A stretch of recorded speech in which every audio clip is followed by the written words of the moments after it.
Hi everyone. In today's tutorial, we will show you how to add event categories in Google Calendar.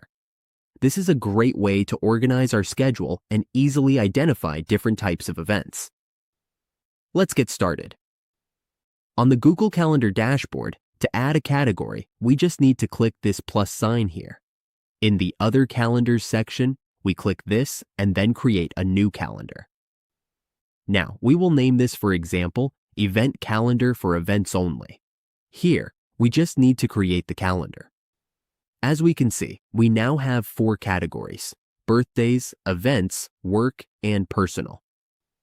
If we want to add an event to our event calendar, all we have to do is click this plus sign, select our event, and then click Edit. Here, we can choose the color. For example, let's choose the color banana for the event.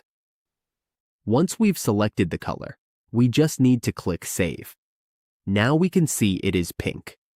If we want to change it to pink, we have to change it to pink. This example uses pink so that we will be notified that it is for the event. As we can see, pink is for the event and yellow is for the birthday. And that's how we add event categories in the calendar. With this simple method, we can keep our calendar more organized and easier to manage.